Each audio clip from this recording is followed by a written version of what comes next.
before I came here, I was like really nervous about respecting coming here. I think that was my biggest thing, but the more I've been here, I've noticed like Muslims are just really open to, I guess, just answering my questions. So it's like if somebody was to walk in on a normal day, if somebody was to walk in on a normal day for like prayer or something like that, do you feel like people are very accustomed to welcoming them in, or is it more or less like they direct them a certain place to where they can learn about the religion before they step in for prayer? Sure. So first and foremost, thanks for coming. Awesome that you guys are here.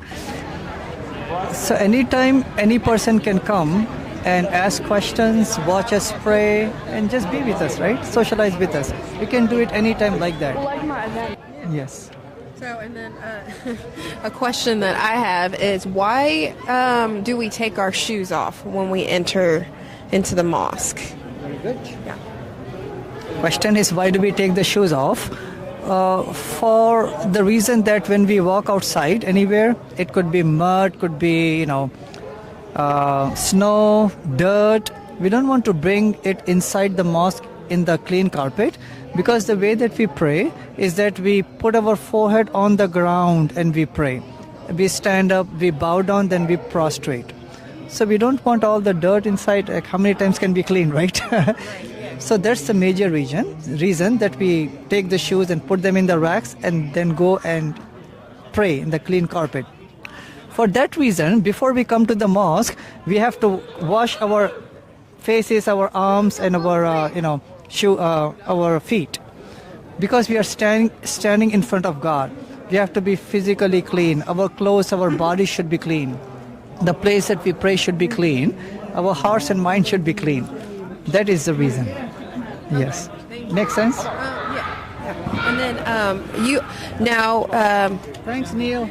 Do you pray? How many times a day do you pray, and why is it that many times? And how do you repent? In what way do you repent? Do you pray? Do you do it through action? Do you confess? What does that look like?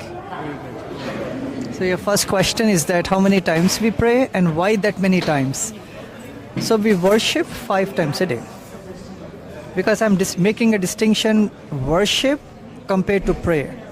Because prayer can be like, I can pray right now in English that, oh God, make these 2 sisters in front of me, give them good health, guide them and bless them. I'm praying, so that's prayer. Prayer can be done anytime, anywhere, any language.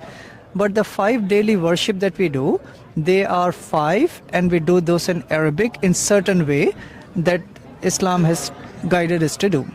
All right? But why 5? Because God gave us that many times for us to connect with Him each day. God could have said 50 times, right, or 10 times. He just chose 5 because, that's kind of a good balance between many times or 0 times. We eat certain number of times each day so we can nourish our bodies. In the same way, when we pray 5 times a day, we are recharging our soul, our spirits. We are connecting with the Creator. We are getting reminded that He should be our focus. So that's taking a break from the worldly life and connecting with the Creator. So that many times, yeah. And Muhammad, peace be upon him, he used to pray 5 times. And he was given the guidance from the Creator to pray that many times. And we are following him. But prophets of the past, they also used to pray certain number of times, right? And the way that we pray, have you seen Muslims pray? Maybe on YouTube or maybe, yeah. So the way that we pray, the prophets of the past, they used to pray that way. By facing certain direction, by bowing down, and by prostrating. Even the Bible mentions that. Like for example, when Abraham, when he heard the good news, he prostrated himself and he started to praise and thank the Creator. This is in Genesis chapter 17, verse number 3.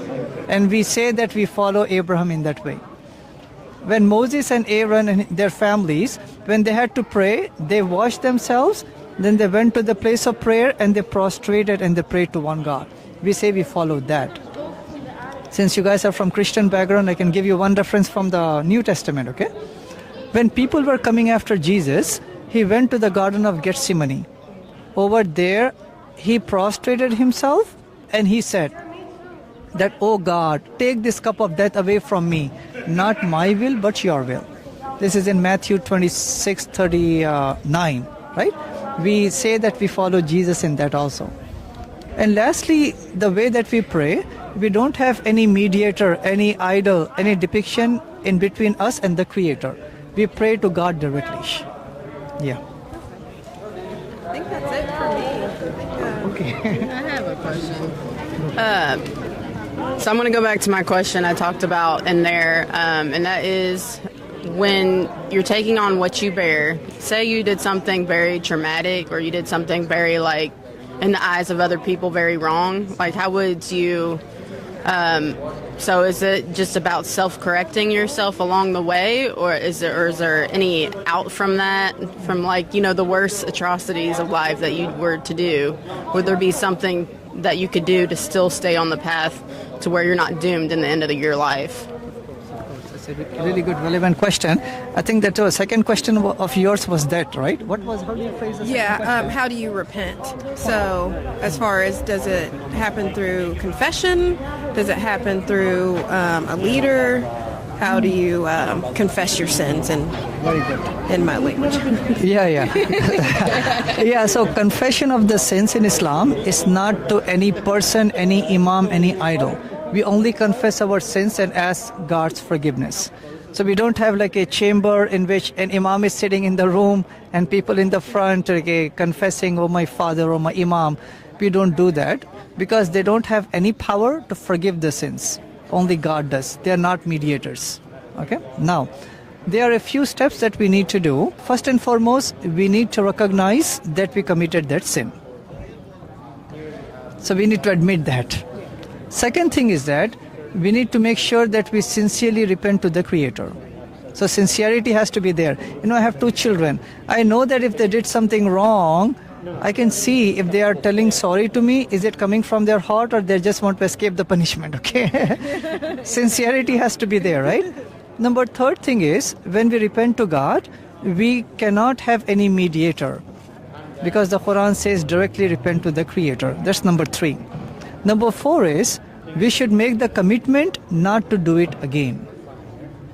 Number 5 and the last one is, try to do something extra good, give extra charity, extra good things. And then we have hope that God by His mercy will forgive the sins. Yeah.